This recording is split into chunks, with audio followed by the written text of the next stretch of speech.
Lauren Witzke. And before we get started, I'd just like to let you know this is not happening on the normal day. This is a Saturday, so thank to all of you for coming out on your Easter weekend to see us and listen to the wonderful Lauren Witzke here. She's an amazing, passionate woman who puts America first and fights for her people.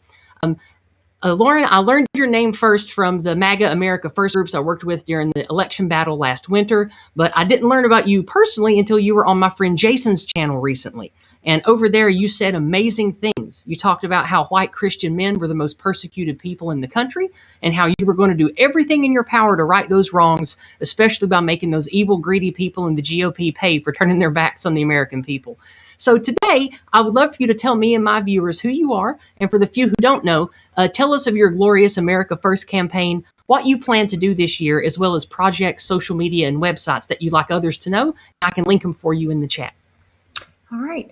Thank you so much, first of all, for having me on and giving me the opportunity to speak. You know, Twitter just banned me a few weeks ago for calling out, an issue. I'm not sure if you're on YouTube. I don't want to get you banned on YouTube. However, I called out a gentleman who was platforming pedophilia on the page, and they removed my Twitter. So I appreciate the opportunity to come here and speak. For those of you who don't know who I am, my name is Lauren Witzke. I was the Republican nominee. I ran for U.S. Senate in the state of Delaware in 2020. I ran against Joe Biden's right-hand man in the Senate, Chris Coons. It was my first time ever running, and I decided I was sick and tired of our political class neglecting the real issues that matter. I was sick and tired of our political class not talking about issues like the opioid epidemic, the white working class, wages, mass immigration, drug addiction, all of these things. So I ran on an America First platform. I ran on an immigration moratorium. Fortunately, we didn't win. However, my campaign, we pushed the immigration moratorium mainstream. Just a couple of days ago, Joe Manchin, a Democrat from West Virginia, was talking about the need for an immigration moratorium. And America First paved the way for that. So it's certainly a lot to be proud of. We broke the record in Delaware for the most GOP Senate candidate votes in history, smashed it by 60,000 votes. We were buried in mail-in ballots, couldn't pull off a win. I just couldn't beat, 165,000 ballots on election day in the bag. It was amazing. That's a huge accomplishment. Yeah, so we did great with that, and I just couldn't beat it. But I launched a PAC. I can't, Delaware's very, very blue. It belongs to Joe Biden. So what we decided to do was launch a PAC to help other America First candidates primary these rhino establishment hacks who have left Americans, the average ordinary American, behind. And so we are doing that. We are raising money. We actually focused on this year election integrity, because without free and fair elections, our country will cease to exist. And that is a fact. Absolutely. I can't undo what happened in 2020, but I can prevent it from ever happening again. This past week, we just pushed through legislation in Georgia.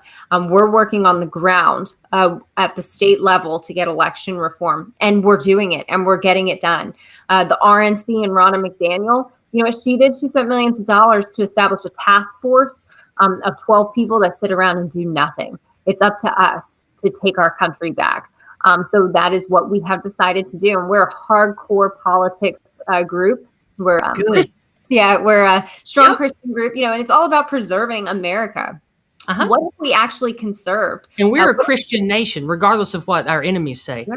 Yes, we are. We absolutely are. And it was interesting. Recent polling came out from Rasmussen saying that over 72% of Americans believe that Jesus Christ is their Lord and Savior. It just confirms, everything in the world, every institution in the world is telling you that you're alone, this is a Christian nation. This is a melting pot of ideas. Actually, America is just an idea, but they're wrong.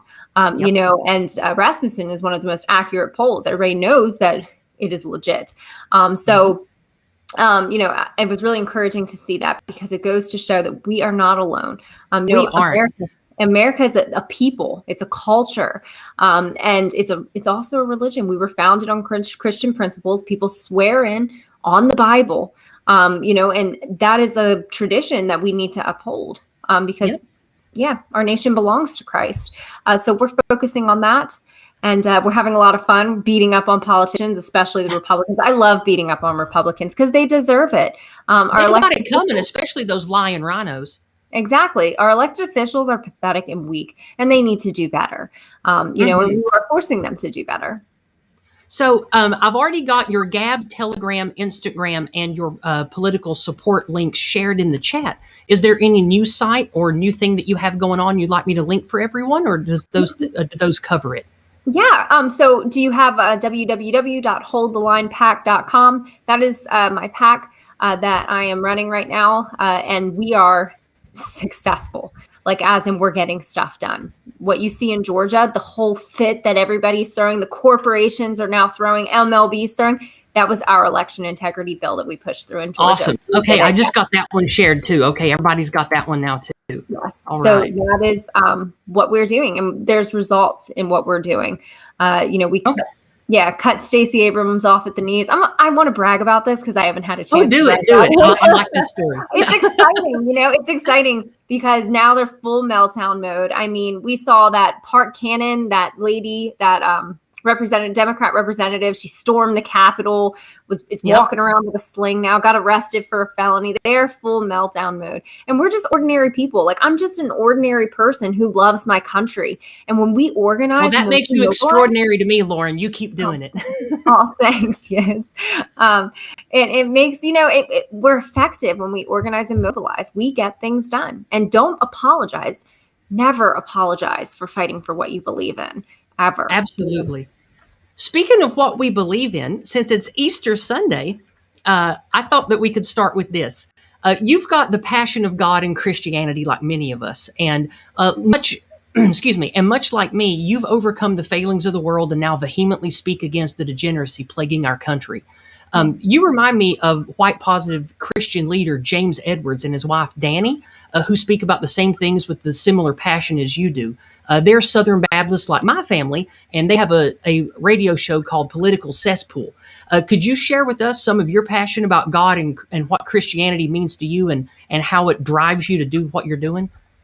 Right. Yeah. So I grew up a very lukewarm Christian. I went to church with my parents, never picked up my Bible, never really pursued the heart of Christ. And it was my life. I don't have a normal backstory. My 20s were filled with partying, drug addiction, drug dealing. It was a very, very dark time. And even when I had made my bed in hell, Christ met me there and he saved me, so he's everything. People forget, they don't. And once you encounter the love of God, it just changes everything. He called me to something greater. He pulled me out of the deepest, darkest addiction and changed my life. Now I run one of the most effective packs in the United States. And, it was about 4 years ago. It wasn't even, this has been a decade or decades ago. No, this was 3.5 years ago. I was selling drugs off a dirty mattress in Tennessee. I heard about that. And that's a testament to not only being convicted for good principles, but the power and belief in Jesus Christ. Exactly. And he's so big, he's so big, he's so powerful, and he has the final say. The devil does run this world. We're consumed by complete evil all the time. However, our God is still greater than that. If people knew what a disaster I was before, you would never expect in a million years that I'd be in the place I am now. He's just so real. He is a God of redemption. He is a God of truth, and he loves us. And I don't think he would have raised me up and literally placed me where I am, pulled me out of that dirty pit, that dirty lifestyle, and put me where I am if he was willing to just give America over. He's doing this with tons of people too. It's not just me. He's raising up leaders everywhere, young leaders, older leaders, people that have walked out of lives of sin and are changing their lives around and pursuing the heart of Christ, and they're becoming warriors for Christ. And there's nothing that these politicians can throw at me, these evil, wicked politicians can throw at me that I haven't walked through already. I've been in the trenches. Yeah, I've been in the trenches. I've been and hanging out with the worst, Mexican cartel drug dealers. You think these politicians are going to scare me and I'm going to feel the need to apologize and compromise? Absolutely not. So it's kind of like God uses your testimony as a way to equip you for the And future He has planned I for wanted you. to touch on what you just said about hope and redemption. The white well-being community, like me and Jason and the others, we push a message of hope and redemption to all of the good white working class people in America because they're not evil. They're good Christian people. And one of the things that I liked about you talking about that was a major failing of the Trump campaign was he didn't address the ugly anti-Christian, anti-American attacks on white people basically at all. And you said on Jason's channel that the Trump administration, his messaging, they were compromised by anti-American sentiments. Could you elaborate more on that and tell us about that here today too? So President Trump in 2016, I think everybody noticed that we had a different version of Trump. That is because he surrounded himself with people like Jared Kushner, Mark Meadows, Brad Parscale. These people, also like Ronna McDaniel, had influence in his administration. He surrounded himself with swamp creatures who put America last. They answered to big corporate globalist interests, cheap foreign labor lobby, and they put America last. They were in his ear and he listened to them. People like Jared Kushner were his family. You know, he loves his family. He loves his daughter. And he didn't expect that people within his own family would work to subvert him in order for their own agendas. And that's what exactly happened. You know, Trump lost a lot of support with his Globo Homo initiative, with his not cutting H-1Bs or ending DACA like he promised. You know, there were promises that he made that we had to make excuses for. We as Christians, I had to make a lot of excuses for Donald Trump and what he did. Me too. You and me both. I found myself doing that. And I'm like, okay, well, you know, he's pro-life, you know, that kind of thing. And I lost, you know, it's hard. I'm trying to, you know, and I loved my president. So the reality of it is, you know, there were people influencing him. If he chooses to run again in 2024, he will not win unless he completely removes every single person who is in his administration and replace them with America Firsters. That is the only option he has. They're going to destroy him long before then with his bad endorsements. Just recently, we got him speaking up about the politically persecuted people that are still rotting in jail without bail from January 6th. You know, he listens to us. He watches what we all say. And he does listen. So, you know, we have to keep pushing the window and pushing these topics that we want addressed out into the open on Gab, Twitter, your social media, however you can, because there are people within the administration that are watching and picking up our talking points. It was really important. It is really important that Donald Trump talked about these people that were being politically persecuted, because the majority of people, I even had bikers from Trump calling me, like people, like they were former bikers, you know, they were like, you know, my friend's still rotting in jail and he hasn't said anything. You know, we went there for him. But, you know, he finally went on Laura Ingraham that night and started talking about it. He was like, listen, these people are being politically persecuted. And Trump say whatever he says, it has pull. You know, it does. What he says is important. And it sets the narrative for us to follow, because he was our leader. He was. And he still could potentially be our leader if he were to surround himself with good people. And let's pray that he does. I know that my family, my church prays for that too. So one of the things that we address in the white well-being community is the weaponization of white guilt and the evils of media and the progressive jackals. They want to instill white guilt into the white working class and make us feel guilty and act like and guilt trip us into wanting to bring everybody in the planet here on our dime. So when it comes to righting the wrongs and fighting for the white working class, what are some tactics of ideas and language that you can use in the America First campaign to lessen the damage of white guilt? Right. Yeah. Well, they've done a really good job with white guilt. They really have. You know, and it's now to a point where you can't even say I'm pro-white or I'm like pro-white well-being. You're a racist is what you are. You know, like they call us all the names in the book. Yeah, they shame you. They've called me Nazi Barbie is what they nicknamed me as. Just for caring about the white working class. You know, we are still a majority in this nation. We are actually the base of the Republican Party. Christian. And it's a white Christian country. Why shouldn't we care about white Christian people? Right.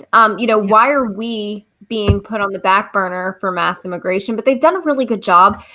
on playing on our Christian compassion is what they've done. They've pulled on Yes. us to be like, aren't you a Christian? Doesn't the Bible say that you have to, feed the hungry and take care of the poor? No, actually, they manipulate God's word in a way. They're really good at taking the truth and spinning it just enough so they can use it against you. God's word says, I establish the borders of nations, period. There wasn't anything like that. This is a situation now where we are right in the middle of a Tower of Babel moment where we are bringing in globalists. That's why so many of us in America First call these people satanic, because they invert the truth. They invert logic. The anti-whites, they invert our good values and weaponize them against us. It's ugly what they do.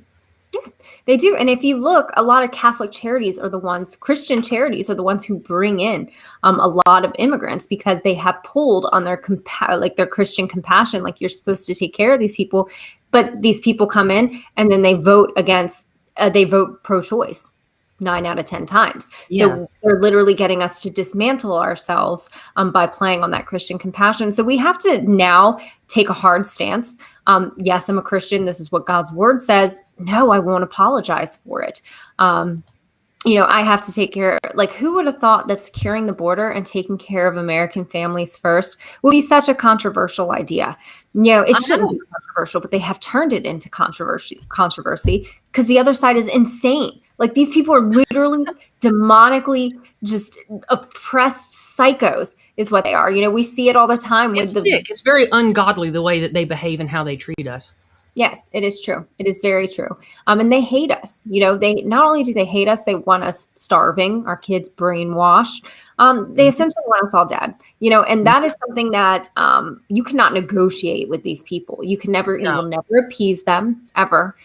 One of the things that we say in the white well-being community is you can never be anti-white or anti-God enough for these people. You can never be anti-white enough. They're going to hate you. If you're one of these white liberal types at these universities, you can get on your knees and apologize for being white 1,000,000 times. They're still going to call you the villain. They're still going to hate you too. What they'll do is they'll pressure you into apologizing for who you are. They want you to be ashamed of who you are. But, and they've done a really good job at stealing the narrative and shaming people, because a lot of people, it works. Like, what are you, like, using the R word? It doesn't work on me anymore. The R word, the racist, it doesn't work on me anymore. Those are just anti-white slurs. And I think more and more people are starting to realize it's just them being anti-white. Yeah. And, when I first walked into politics in like 2018, and it was like a year later, I got called a racist for the first time. And I was like, oh my, like, it was like a whole crisis for me. I was like, oh my gosh, why are these people saying this about me? When I was talking about building the border wall, like stopping illegal immigration. And it was like, it made me back off. When it first came out, like the whole anti-white movement came out, it certainly was a shock to me. But I think the good news is, the silver lining in all this is we're becoming callous towards it, where, they're going to call us it anyway. We might as well fight for ourselves and our well-being. Mm-hmm. One of the things that the weaponized white guild and these anti-whites push for is the talk of reparations, and a good meme curative, like Jason says, to say when anybody talks about reparations is atonement can't be given for a sin never committed. We didn't do these ugly things. You can't hold us accountable for it. And you're being anti-white to make us feel guilt-tripped into wanting to give away our children's future and our resources for crimes we didn't commit, for sins that we never aggressed. So I think that's a good thing that you could use and say if reparations ever comes up, is atonement can't be given for a sin never committed. Exactly. You like that? Yeah, I like that. Because I'm not guilty. I didn't do it. And a lot of people that we have here weren't descendants of slaves. We've imported the third world is what we've done. And these people, we're creating a slave class right now who will work 12 hours a day for $60 in the fields. We're creating a slave class. However, a lot of these people aren't even descendants of slaves. So, it's crazy. It's been a genius marketing campaign on their behalf, because, they've gotten reparations in a lot of states. I think it was it Oregon that just came out with the $500 a month for families, as long as you're not white.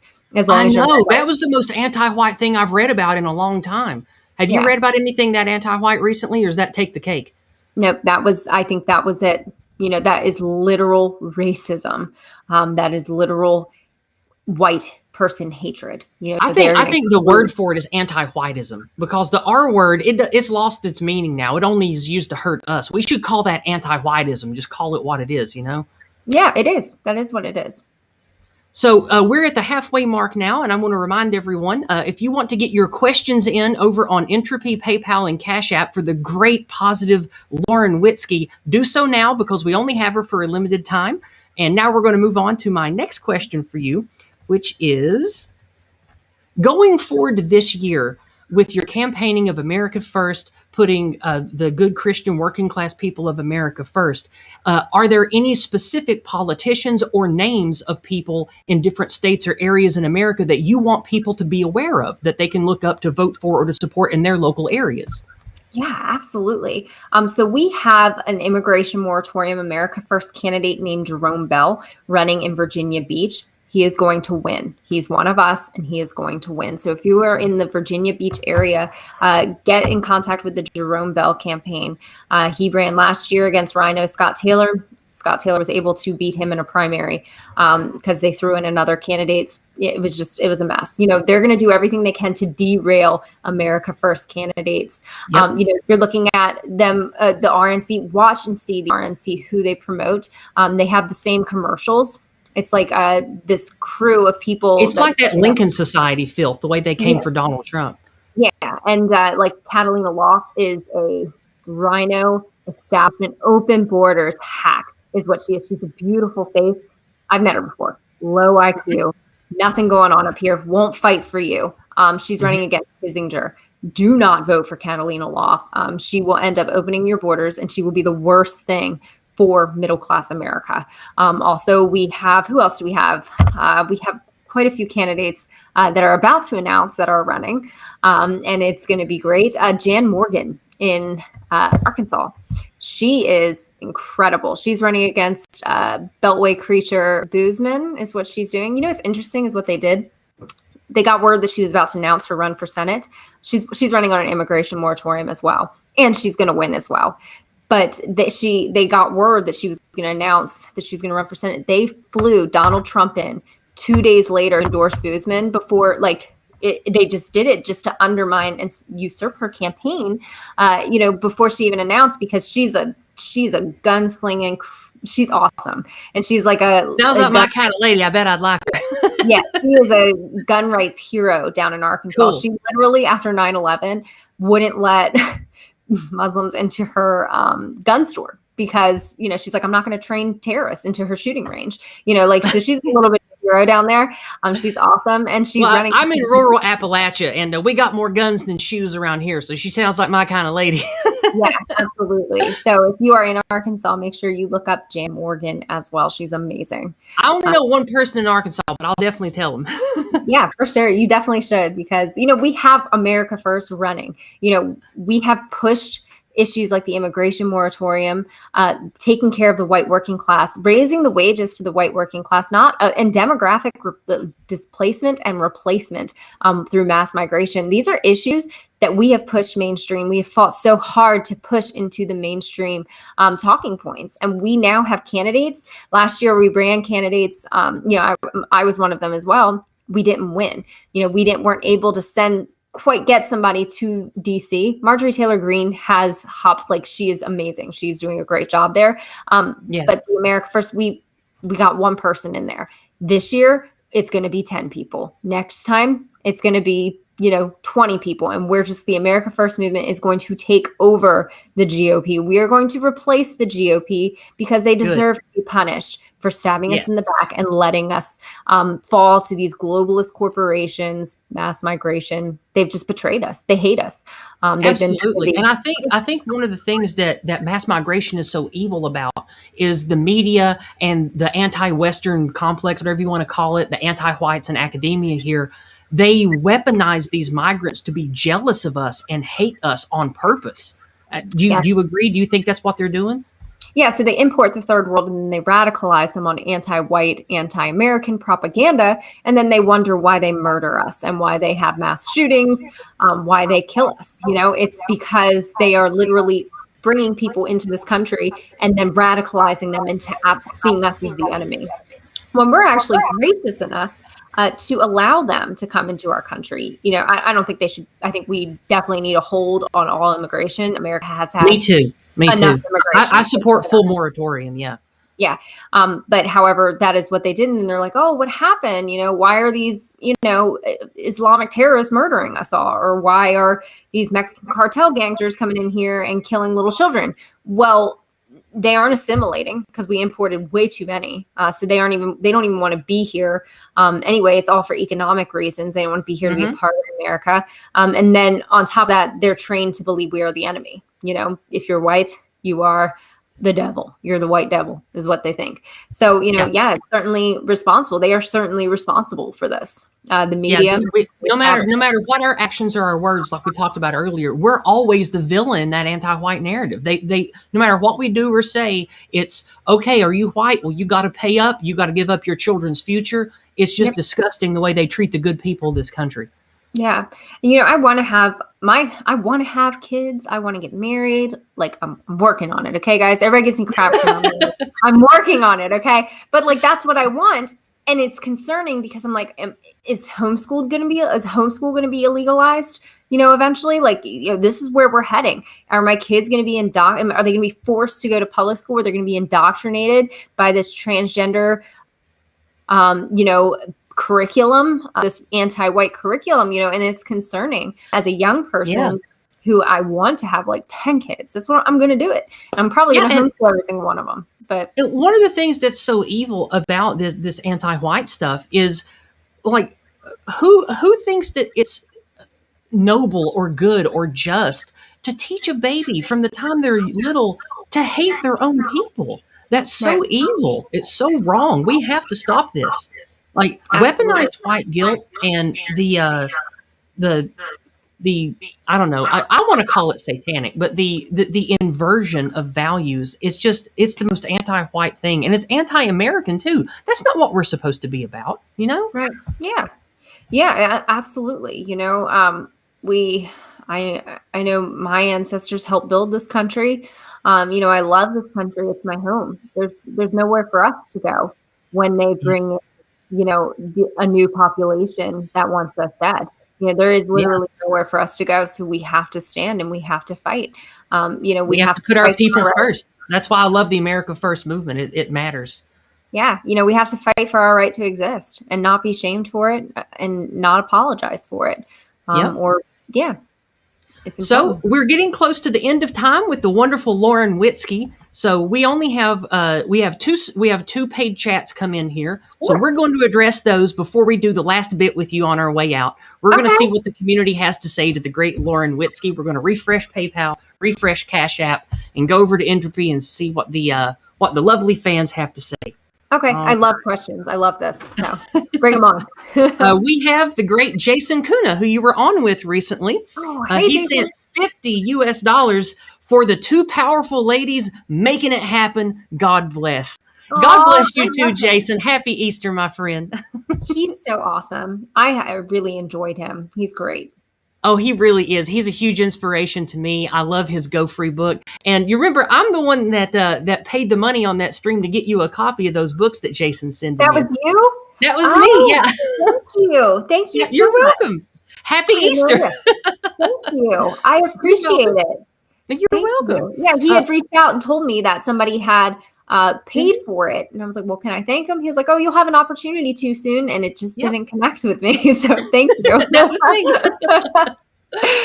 me. Over on Entropy, we have Heidi, good sister Heidi, saying God bless and happy Easter for $50. Thank you so much, Heidi. I appreciate that. Happy Easter to you. Thank you so much. And last but not least, rounding out the paid chats, we have Luke donating £5 What is the viability into the future of a multi-state solution? This is going to get deep. What is the viability going into the future of a multi-state solution where local legislatures challenge the legality of congressional tax spending, instead spending it on themselves or nullifying federal taxes? Whew. I hope you grasped that, because that might be a little above my pay grade. What do you have to Yeah, say to that, I think Lauren? I understand what he's saying.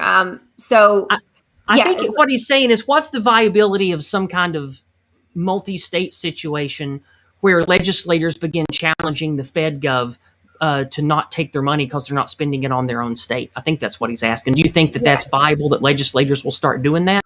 I think that's what yeah. he's Well, asking. what we're going to be seeing more of is states taking their rights back, local legislators taking their rights back. That is how it was designed in our U.S. Constitution, for the states to have all the power. The federal government has done a good job trampling our rights. However, if you have the right legislators who will fight for you and fight for this issue, yes, you will win. People don't realize that we have a Republican majority on the state level. Most of your states Yes. have Republican majorities. You can make this happen.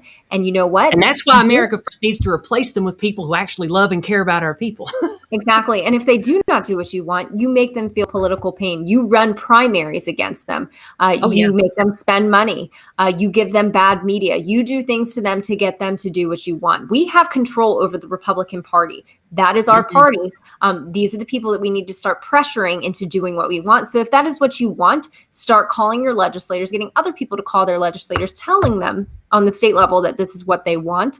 And if they choose to not do it, you replace them with somebody who will. But it is very doable. That's right. And what little I will add to you, Luke, is I don't think that we need what people call a boogaloo or a civil war or any of that. What we need is just a return to federalism, and it already exists the way we have it. Like Lauren just said, you have people locally that go to bat for you and put your own people first. And the laws are already on the books, and the system is already there for our states to take back the rights for the people. And I think that's I think that's the whole nature of America First, is a return to that kind of political energy in our local elected officials. Is that a good way to say that, Lauren? Yes, absolutely. Okay. Local elections matter. And I think we realize that in 2020. That's also some silver lining of what has all come of this, is how important we've realized local elections matter, and how taking their states taking their rights back, how important that is.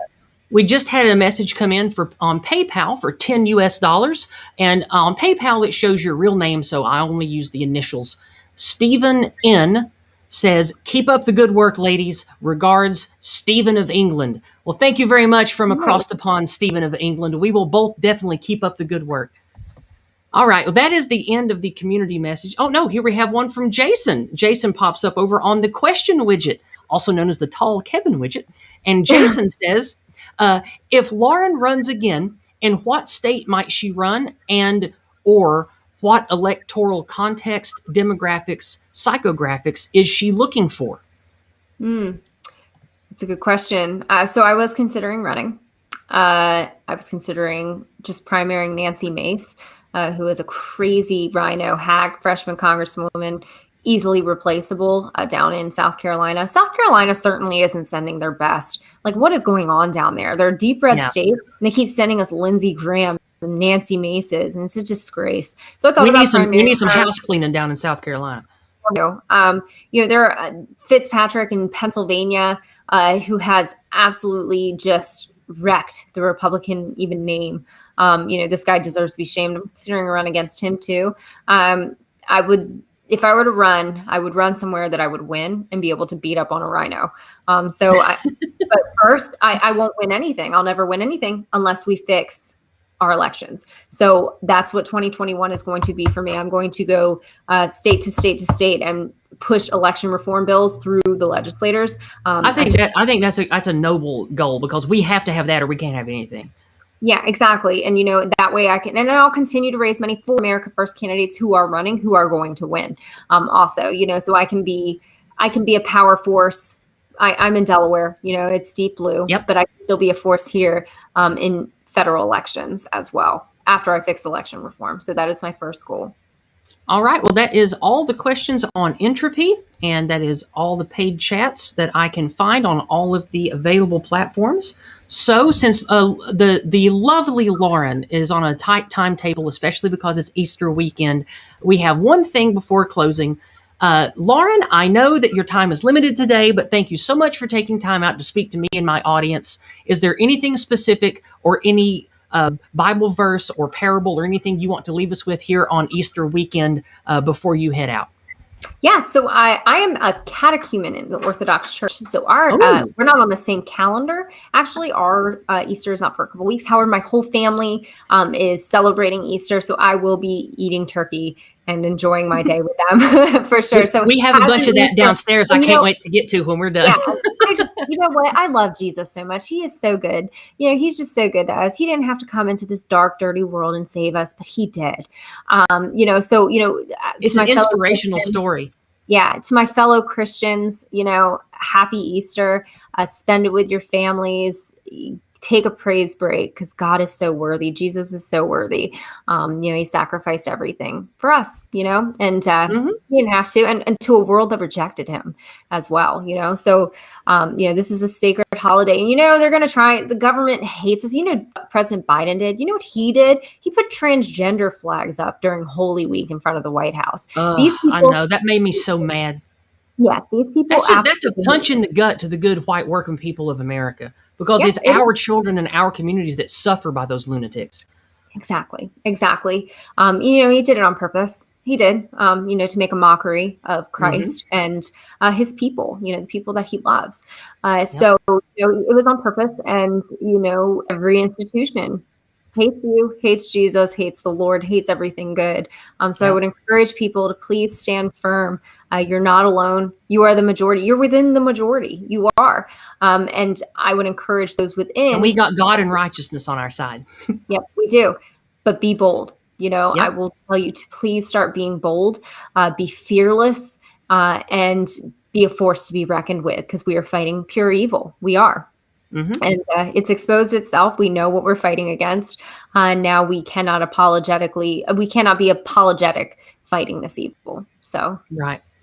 Well, in closing, then, before we bid adieu to the wonderful, passionate Lauren Witzke, in the future, in the months to come, I will invite you back on. We'll have you back on maybe in 2 or 3 months, see where you are, what's going on, share news with the white well-being community. Maybe you'll see my friend Jason again and be on his stream. And yeah, the gentleman that I mentioned earlier, did you look into political cesspool? I know that Jason brought it up. Did you look into that? I have not looked into it yet. James What was it? Edwards. His name's James Edwards, and the Okay. website's Political Cesspool. He does a wonderful Christian community or a Christian radio broadcast. He would love to have you on, I bet. Just reach out to him, James Edwards and his wife Danny of Political Cesspool. They would love to have you. Yeah. You'd be great with them too. And Yeah. of I'll course, put my email on here too. Like if you want, I can put oh, my sure. right down so people can email me directly Okay, for interviews, for wanting to volunteer, wanting to get involved. You can sure. email me at laurenwitzke@protonmail.com and I'll plug you in. I'm I'm good at going to finding put that in the people. chat for everybody so they can just click it and have it. Yep. Okay. You wait. I have a different email. Yes. You said it's just Lauren Witzke at ProtonMail? Protonmail.com. Yeah. Okay. Lauren Witzke at ProtonMail.com. I'm just going to type it out. There we go. Okay. It's in chat. Everybody has it. If you want to network or get her on for an interview or just circulate her and who she is, use that email, use her websites. This woman is full of fire for her people. She's going to help us beat anti-whiteism. She's going to help us make America great again. Thank you so much for being here today, Lauren. And I hope you have a happy Easter with your family and enjoy your turkey. You too. Absolutely. Have a great day. Thank you so You too. much. We'll speak again soon. Bye. All right. Sounds good. Okay, well, we have Kizza on now, the co-host. Wasn't that lovely, everybody? Wasn't the great Lauren Witzke just a fantastic guest for us to have today? What did you think, Kizza? Did you like her and her passion? Well, oh, she's definitely got lots of fire, but I mean, I was just curious. She wants to get married. I'm curious. Like, she wants 10 kids. I'm like, how many boys and girls specifically?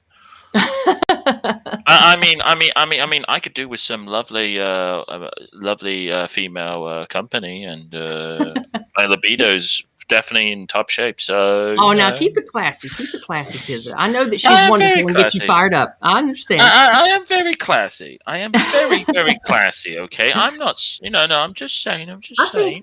I think it was lovely to have on a woman who not only understands that anti-whiteism is such a powerful negative force in our country, but who also understands that it's the good, caring, good-natured white people in this country that have made it great. Like it's wonderful to see someone like her who isn't afraid to talk about these things and who is actually getting stuff done, who's engaging with others and helping get people in office who will hopefully make a difference. That's really inspiring to me. So anyway, is there anything you wanted to share with me, Kizza, before we wrap it up and get out of here today? Not really, if I'm honest. But she's got tons of fire, and I'm just like, oh, I really want to add some gasoline to that fire. Yeah, me too. So I know that we have a lot of friendly faces in the chat, and we're going to go through YouTube chat here. Oh, we have another entropy, actually. Jefferson Gardner, I'm sorry that I missed your chat while Lauren was here, but you just missed the cutoff. I'm sorry. She said, Jefferson says, as a South Carolinian, please run. Just going with what we were talking about South Carolina needing to clean house down there. But Kizza and I just had a wonderful learning in public with the great Jared George. And that's over on his channel. And I will be sharing that link as soon as my community links folder or WordPad file just crashed. So I'm having to reopen it. I'm going to share the link to Jared George's channel. Please go over there and listen to the wonderful conversation that John, me, and Kizza had with him today. It was a wonderful, fun conversation about the idea that Kizza's had, that Kizza has told to us recently about his Mirror of Veritas.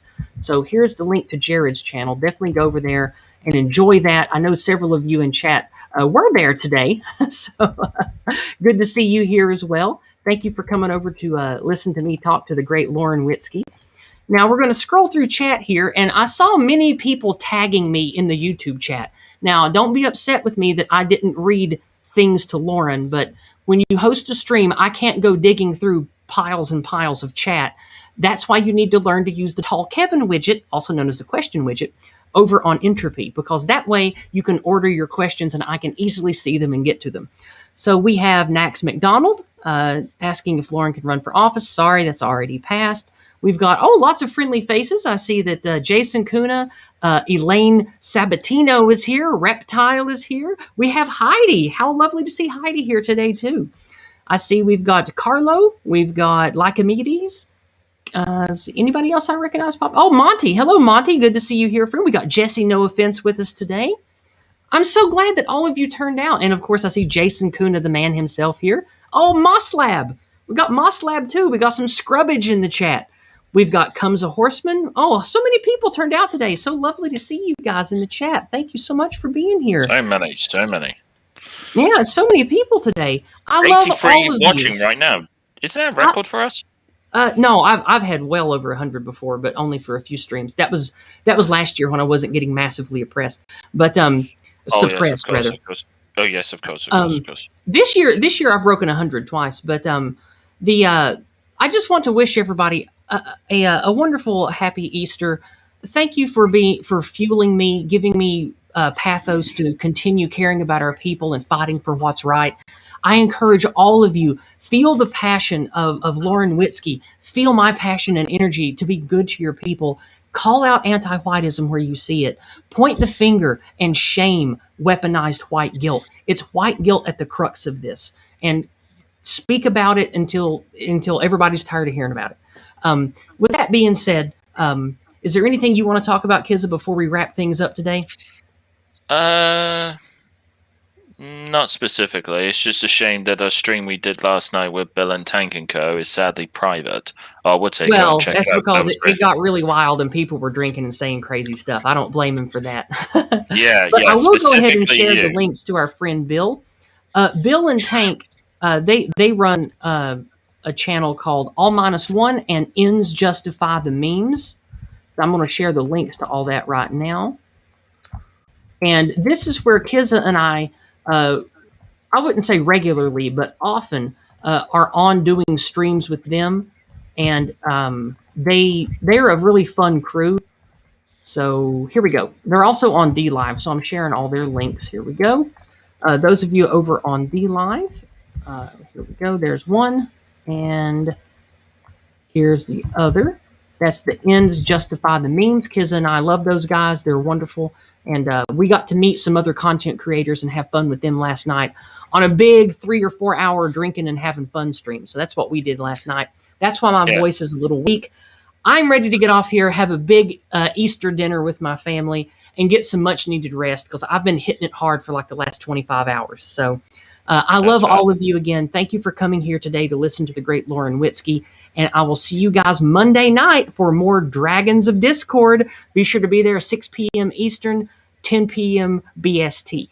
And I will be there as well. And Kizza will be here. Yes, he's going to be on the next Dragons of Discord with us. And it'll be with Don the Pleb and Wes Y11. And, of course, co-host 3 of 12. And Kizza will be joining us as a panelist. So I love all of you. Thank you so much for your constant support. And we will see you guys Monday night.